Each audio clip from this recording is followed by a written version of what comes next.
Hello, and welcome back to Let's Play Ultima 9 Ascension.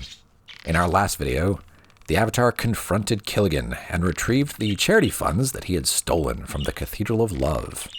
And after returning those to Kimberly, he caught up with some folks in Castle British, did some inventory management, and then set off to pursue Evidius, who has been impersonating the Avatar and causing some mischief in his name.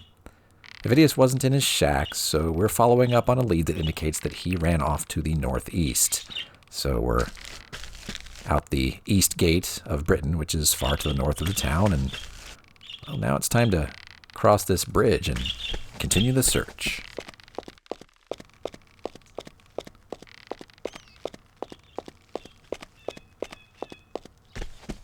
Compassion be with you. And you as well, I suppose. Evidius.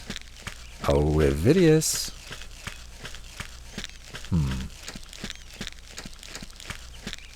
Why don't we ask Gweno, since we're here? Because y'all got goats. He stole a goat, didn't he? Maybe those are their goats, I don't know. Oh, brilliance falls on castle walls. Thank you for that, YOLO. Hi, Gweno. Hello, Avatar. What song are singing? What song are you singing? I don't think that dialogue option was supposed to be in there. Hello, Avatar. Let's try that again with this other dialogue option. Is that Stones you're singing? Yes, it is. Did you know that Stones was the first song that Yolo and I wrote together? Oh, it was so many years ago. The two of you co-wrote Stones? Oh, yes. I wrote the words and Yolo wrote the music. I still love this old song. Who doesn't? And that bit of trivia is actually true. Their real-life counterparts, so that'd be David Watson for Yolo and Kathleen Jones for Gweno, they co-wrote Stones on their honeymoon. He wrote the tune and she wrote the lyrics. David Watson is an interesting guy. He's a bit of a Renaissance man. He's a bowyer living in Austin, Texas. So, I mean, he makes crossbows and whatnot. And you used to be able to go see his wares at crossbows.net. But as of October 4th, 2019, the site seems to be down. It's just loading up a blank directory, so I don't know what happened there. I guess you could use the Wayback Machine or Internet Archive or whatever to see what it used to look like, if it never comes back. I don't know what's going on there. But yeah, the man's also a fencer. He plays the lute. He's been involved in video game design and everything. I mean, he's all over the place. And yeah, Kathleen Jones was his wife. She passed away in November of 2000, so a little bit after Ascension came out. Yeah. You want to see a little bit more about Stones? Maybe you want to see Yolo playing it? Check this out.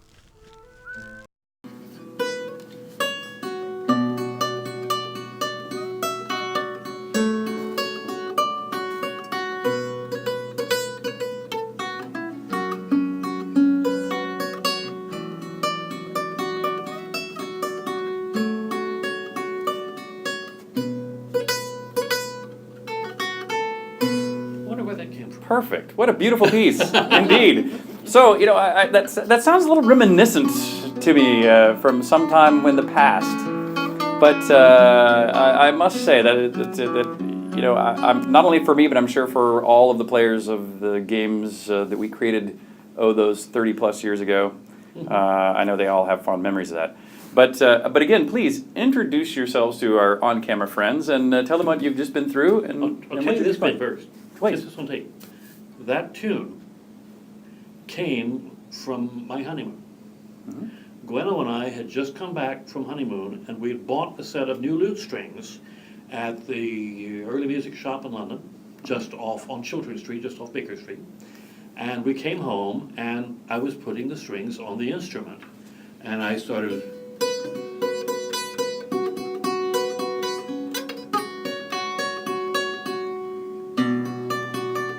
And it just came out. And so it was this beautiful little haunting tune that just came out of the lute with the new strings.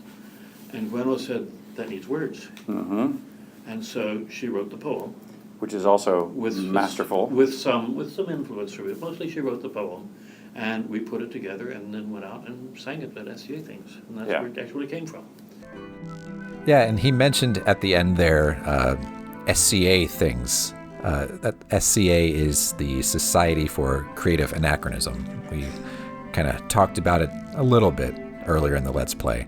That's where he and Richard Garriott and a few others, like the real-life counterparts of folks like Dupre and Santre, all met, because they were all being a bunch of, like Renaissance nerds and stuff together. And then Richard Garriott just put them in his games. That's pretty cool. Some more interesting stuff about Stones. Ultima 5 came with a companion guidebook called The Book of Lore. And it had the lyrics to Stones published within.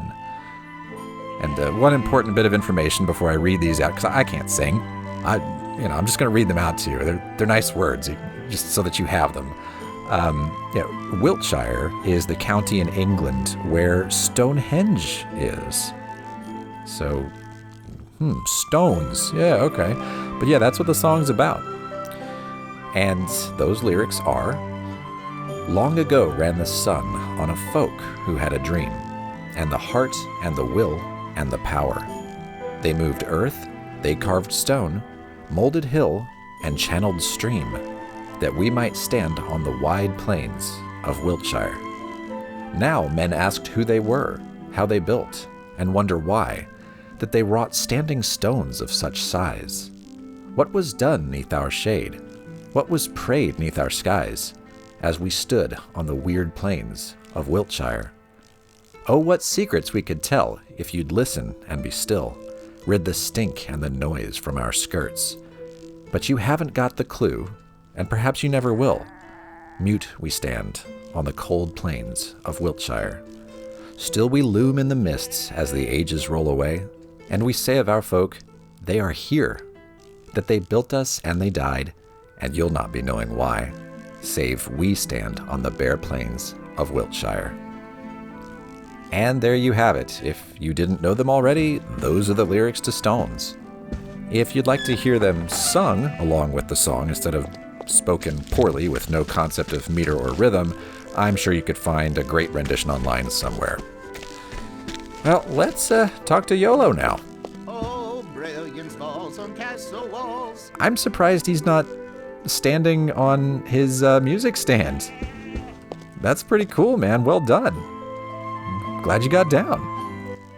Good to see you again, old friend. Are you ready to learn the final secret of archery? You are not yet dexterous enough to learn this skill, Avatar. Don't tease me like that, Iolo. Yeah, you can kind of see where the appearance comes from. Yeah. Pretty cool. All right, well, they don't seem to know anything about Avidius. But that was fun anyway. Well, how about we talk to Orson here? Hail and well met. Hey, Orson. Hello, Avatar. What are you doing here? I thought you were still hiding out in the ruins. Did you come back to buy more drinks for the house? What? What are you talking about? What do you think I'm talking about? You've been causing all kinds of trouble, sport. Stealing goats, walking out on bar tabs. I'd be hiding out in those ruins too if I were you. See, you're mistaken, my friend. I don't know who did those things, but it wasn't me. Hey, I want to believe you. This kind of behavior isn't befitting the Avatar. If it wasn't you doing it, you've got a twin running around out there. I think maybe you better go explore those ruins and see if you find out what's going on. Okay. Yeah, what ruins are you talking about? This is helpful. Thanks, Orson. Ruins? What ruins? Come on, you don't have to pretend with me.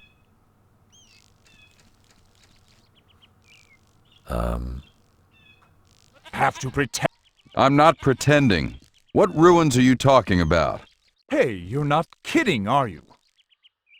The ruins are out along the east coast of Britannia. Head out the east gate of Britain and keep heading east until you hit the coast. From there, the ruins are just a short distance north. There isn't a path to the north, but if you do some climbing, you'll get there. Okay, well, that's helpful. The dialogue kind of messed up there a bit. That was odd. Farewell. And what did the Avatar scribble about that?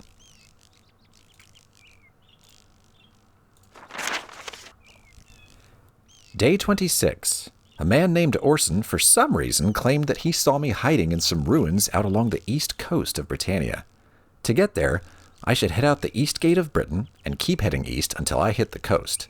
From there, the ruins are just a short climb to the north. Okay, let's retrace our steps, I suppose. We don't have to go all the way back to Britain. That might be a little silly. But this is the path right out of there. And yeah, we've got the ground shaking because there's a brute off in the distance, but we're going to ignore him. So east, huh? Toward the Shrine of Compassion. So we're meant to go this way until we hit the coast. Can do.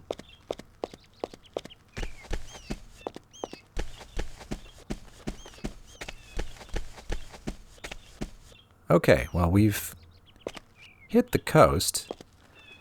It's curious. He said there's no path, but it would appear that there is. Well, hello. Rat. I mean, Avidius as well, but looks like he has a friend. Let's get rid of his friend. Come on, Rat. You're getting in the way of some dialogue I'd like to have. There we go. Problem solved. I want your gold. Could you please decompose?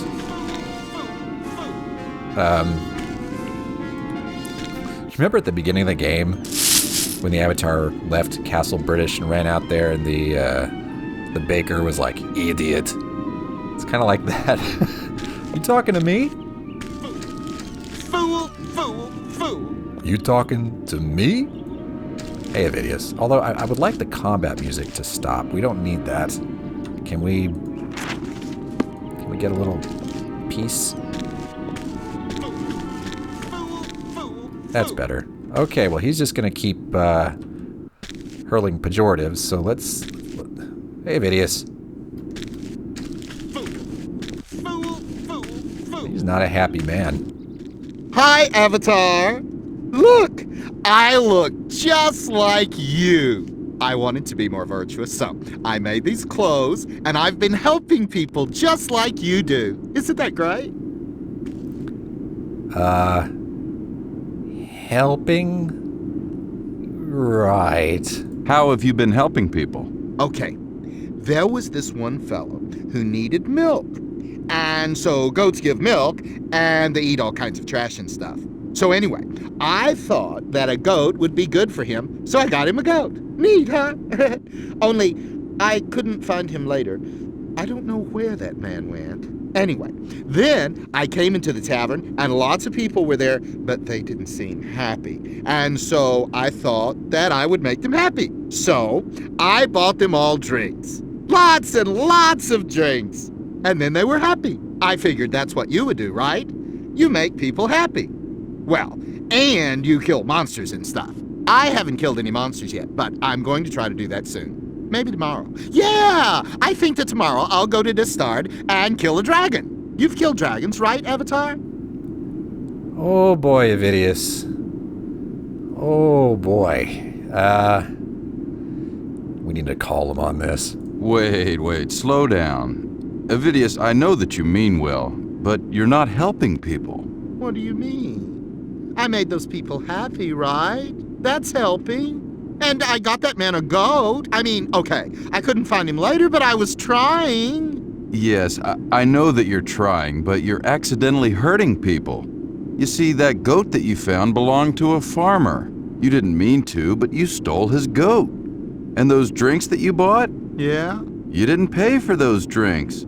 That hurt the tavern keeper because she lost the money for those drinks. Oh, no. I thought that I was doing something good. I'm just stupid. I'm no good. I can't do anything right. Go away, Avatar. I don't want you to see me. I just want to go jump off a cliff and kill myself. No, don't kill yourself, Avidius.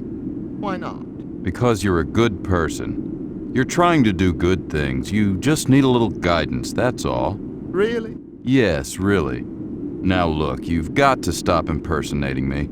You can be a good person just being yourself. From now on, when you want to help, stop and think if what you're about to do will accidentally hurt someone. Do you think that I can do it? I know that you can. Well, if you think I can, then it must be true. I'll stop being you and just be me. Thank you, Avatar. Wow. The Avatar dispenses wisdom. Virtuous wisdom. Got anything else to say? I felt nothing but shame ever since I started lying to everyone. But I needed love, Avatar. And the mayor? Do you think he loves me? He loves me. He loves me not. He loves me. Okay, I guess, maybe Avidius has a crush on Aiden. I don't know. Well, problem solved. Let's see what the Avatar scribbled about that. I met Avidius, a very deluded man who seems to think that he can be the Avatar by trying to imitate me. I'm sure he means well, but what a nut. He reminds me so much of Conrad Werner from Mass Effect. Oh, were you causing the combat music? Okay, that makes a little more sense. Come here. Come here. I don't have my ranged spell on my toolbar right now. There. Just do it live. Anyway, you know what? We'll just take a shortcut. Yeah, he reminds me of Conrad Werner. Oh, Conrad Werner. He had such an interesting relationship with Shepard, didn't he? Actually, you know what? Let's go catch up with Orson. Let him know we took care of that. These horrible noises. Oh no! You're killing the livestock! Punk. Well, didn't save the goat. Didn't get here in time for that. Sorry, goat.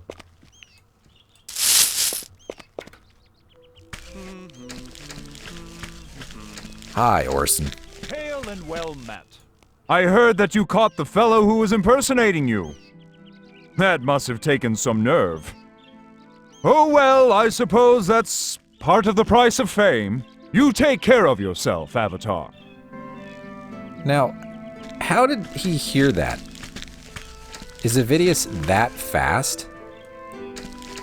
That's just crazy. I guess Avidius is just running around the Britannian countryside screaming, "I'm sorry," for anyone who will listen at this point. Pretty sure we got here before he did. I didn't see him pass us. Although we did kind of mess around with the spider. Compassion be with you. Excuse me.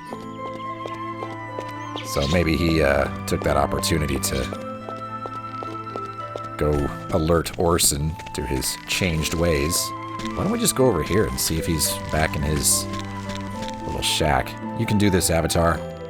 Wow, you can. I'm not surprised. I knew he could. It's just, we've seen it before. He loves me. He loves me. Well, back to his grand old life in the shed. I felt nothing in the mayor. He loves me. And we've heard that dialogue before. Perhaps we were meant to ask him that here instead of back in the ruins.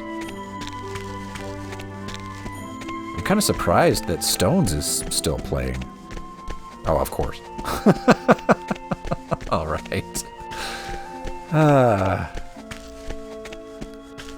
Well, let's see. Who else had some dialogue about that? I guess we could check with Peter. See what he thinks.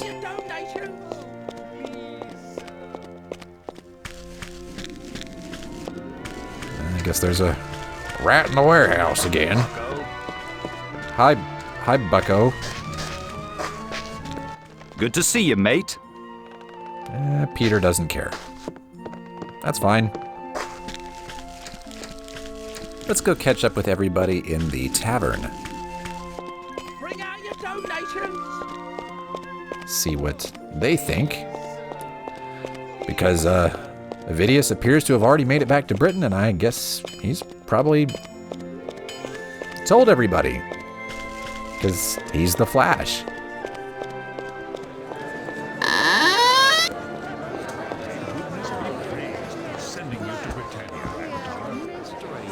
See, you could hear Dermot there. He wasn't completely trashed. And yet he is completely trashed. Oh well. Hey, Dara. You naughty thing. That wasn't you after all, but rather a dreadful doppelganger. I'm glad we solved that little mystery. Now, how about a drink on the house? How am I naughty if I didn't do anything? Seriously.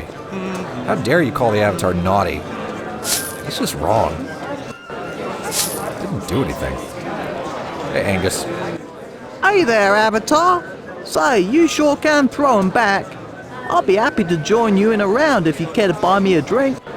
How is it that Dara is aware that that was Avidius, and you're not aware? I'm not going to buy you a drink. Well, you sure don't have to be nasty about it. You were sure enough buying the other night. I guess we have to go through this. What are you talking about? When you were in here the other night, you were drinking to beat the band. And buying drinks too for everybody. And not paying for any of them. Oh yeah. Running out on the tab like that was not at all like you. I guess you were pretty drunk. Why are we still... Yeah, look, okay, here's a new dialogue option for that. Which, if she knows, why didn't... That wasn't me. It was Avidius impersonating me. You mean Avidius is impersonating people again? Well, he had us fooled, he did. Say, do you mind if I still tell people I drank with the Avatar? It makes for a good story. The Avatar has nothing to say to that, just... Good day, sir. Goodbye. Alright, goodbye. He said, has Avidius been impersonating people again? Who? Who's Avidius going to impersonate? He looks exactly like the Avatar. I think he's kind of like a one-trick pony. You know? Weird. Okay. Well. Anyway. With all that wrapped up, I think it's time to continue the journey. The Avatar's next destination. In fact, hold on a second. Do we have... No. You know what we need? We need some black rock. I'm going to pause the video and magically appear back in Castle British because I'll just be taking 3 chunks of black rock for no particular reason. Actually, the reason is, if you'll recall, when we met the blacksmith here in Britain. In fact, hold on. I'm going to be running back out there anyway, so let's just appear in front of the blacksmith and see if I can get the dialogue option again. Oh, please, Okay. Sir. Please, sir. He's going to keep doing that forever. Hello, blacksmith. Well, hello, mate. How are you then? The name's Giovanni. I'm the blacksmith around here. I've got all manner of weapons. Armor, anything the adventurous sort might need. What do you say then? Go on in and have a look about. Just talk to my wife Olwen if you want to buy something. Avatar! Oh well. Our No, city is could once you? again a place of compassion and love. He's just making a pitch to get more free coins. Yeah, beginning of the game pretty much, when we spoke with him, he told us that there was a fella in Trinsic who could forge weaponry from Blackrock. Never mind the fact that pretty much the entire point of Ultima 7 Part 1's expansion pack, The Forge of Virtue, was the Avatar's forging of the Black Sword, or Shadeblade, and making it usable at all by imbuing it with the power of the demon Arcadian imprisoned within an ether gem. Greetings, me bucko. But I bet this guy can do all that and more. It's not like working with Blackrock is notoriously difficult because of its strange properties. But hey, in Ultima 9, anything goes. That might be why I picked up some Blackrock. Alright, well, we're going to Trinsic, but we're going to do that in the next video. So thanks for watching, and I'll see you then.